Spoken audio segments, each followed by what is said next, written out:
That may be the greatest catch I've ever seen in my life. Alright guys, this is going to be our second sell high video of the day. I made this same exact statement in the last video, but I think it's just true and I think I have to repeat myself.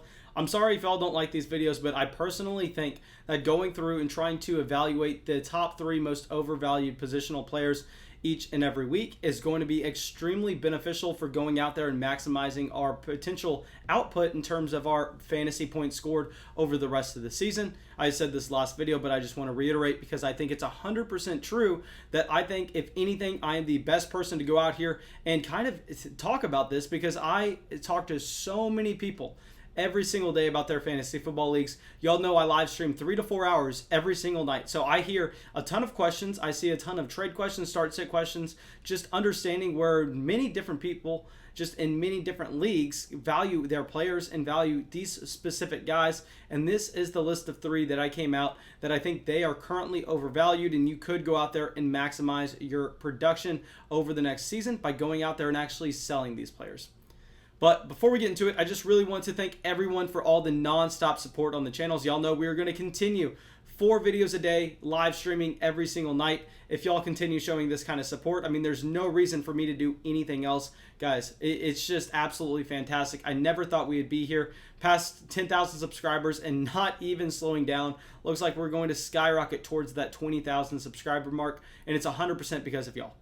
But that's enough rambling. Let's get on to these players and let's talk about one of my favorite players in football ever. Okay, so you all know I am trying to be as objective about this as possible, but let's talk about Odell Beckham Jr.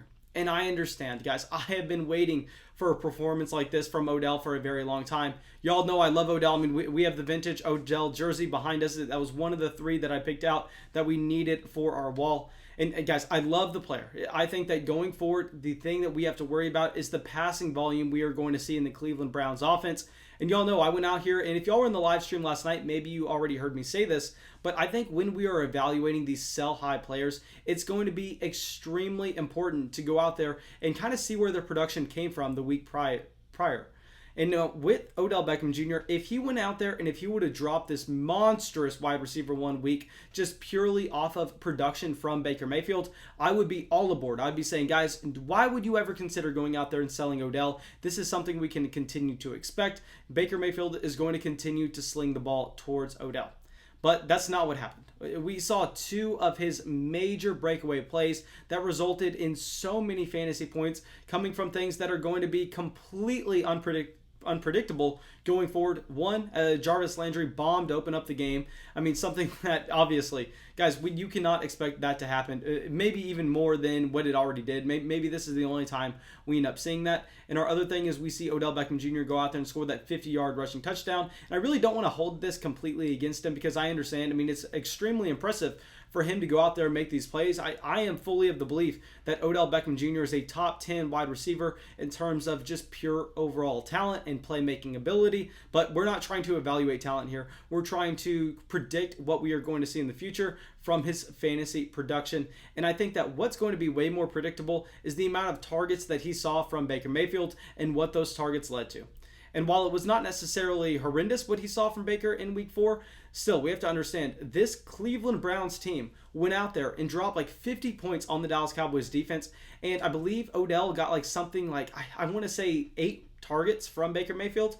I mean, just something that, yes, it's not necessarily the worst case scenario, but I think that Odell Beckham Jr. is going to see his production be a lot closer to being a wide receiver 2 the rest of the 2020 season, because regardless of going out there and dropping 50 points on the Dallas Cowboys, I think that this Cleveland Browns team continues to go out there and really wants to run the ball to win games, and that's not going to really lead to a ton of production going towards Odell, even though y'all know, guys, I absolutely love him. Okay, now let's talk about Tyler Boyd. Okay, so Tyler Boyd, I understand. He has had 3 straight extremely impressive weeks for this Cincinnati Bengals offense, but we have to look at this in context. Okay, let's zoom back all the way back out to week 2 where he fully started to emerge. And in that game, Joe Burrow threw the ball over 60 times. And now talk about something that we cannot expect to happen down the road. And then let's go back and let's look at what's happened the past 2 weeks. In the past 2 weeks, the passing volume has been there, but what we are also seeing is we are seeing T. Higgins emerge as possibly the top target in Cincinnati. By no means do I think T. Higgins is going to be the wide receiver 1 in the upcoming weeks, but I think what we are going to see is we are going to see T. Higgins slowly continue to progress throughout the 2020 season. And when that is happening, I mean, guys, how confident can we be that Tyler Boyd is going to continue to go out there and put up high-end wide receiver 2 numbers? I think there's a multitude of downsides to going out there and paying this Tyler Boyd price. One, we understand that maybe just the volume falls off from Joe Burrow in this offense anytime soon. I understand that Joe Burrow looks absolutely fantastic. And I'm not necessarily saying that they may go out there and put up less overall team total points, but what I'm saying is we could see these points scored in a different just way of the game. I think maybe we see Joe Burrow increase his efficiency, and I think maybe we see the Cincinnati Bengals offense play in more competitive games where they are going to lead to a ton of running the ball rather than just airing it out 50 times a game. I think like Joe Burrow is averaging probably like 40 pass attempts a game at the moment, something that you cannot continue to expect from any quarterback whatsoever. And I know Joe Burrow's looked absolutely fantastic, but I don't necessarily know if that's a great thing for Tyler Boyd, who really lives off of pure volume and going out there and just having nasty reception numbers. I mean, we know that he is a target vacuum. He was like the number 7th wide receiver in terms of total targets in 2019. I mean, Tyler Boyd, great player. I just think that there are a multitude of ways that this can go wrong for him going forward. I think, one, it's possible that we see T. Higgins just completely emerge as an alpha wide receiver and take the majority of targets in this offense.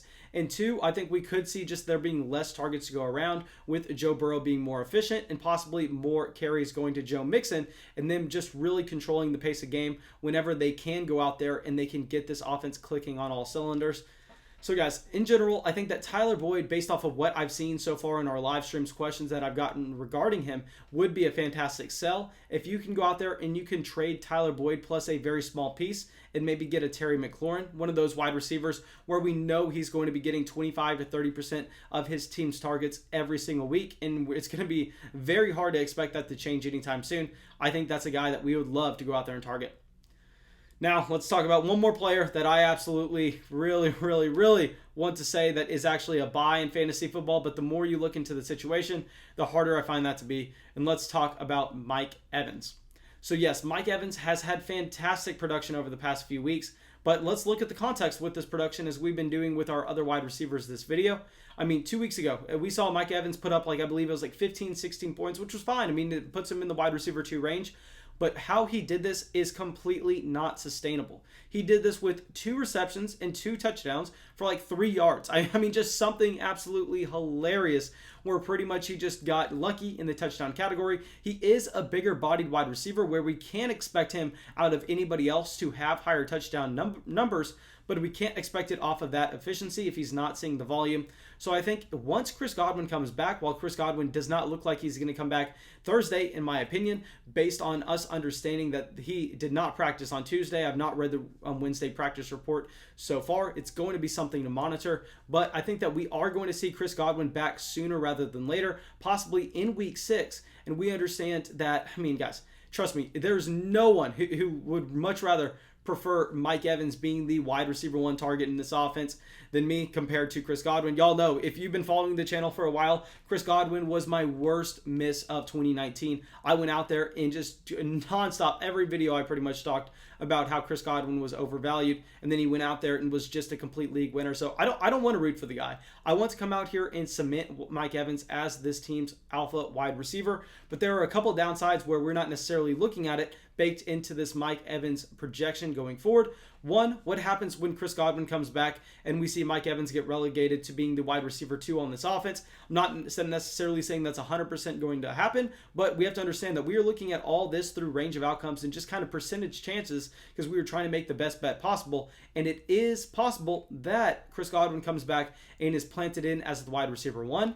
And 2, what happens if we see the passing volume fall down for this Tampa Bay Buccaneers team once they are able to be a little bit more efficient and once they are able to run the ball with greater success? I think that with this Tom Brady-led Tampa Bay Buccaneers game plan is not necessarily aired out like we saw with Jameis Winston last year. Tom Brady did end up having to do that last week, and this is why I think that we are wanting to go out there and sell Mike Evans. So Mike Evans had the best situation you could ever ask for in week 4. He went out there, no Chris Godwin. Tom Brady had to air the ball out nonstop. Tom Brady ended up throwing for 5 touchdowns. And Mike Evans still did not hit that elite level ceiling like we knew he had in years past with Jameis Winston. So I think when we are looking at this situation, there are going to be downside risk in understanding that Mike Evans, with Tom Brady throwing for that much passing volume, with Chris Godwin out of the lineup, still not necessarily emerging as a top 3 wide receiver in fantasy. I think maybe he does not necessarily have the same ceiling that we've seen in years past. So this is another wide receiver that I think we should go out there and we should try to see what we can get for them in trade. But thank you guys. I really hope y'all enjoyed the video. I really hope y'all got something from it. As always, if y'all did, please make sure you go down there, drop a like, make sure you go subscribe to the channel, and I will see y'all in the live stream tonight.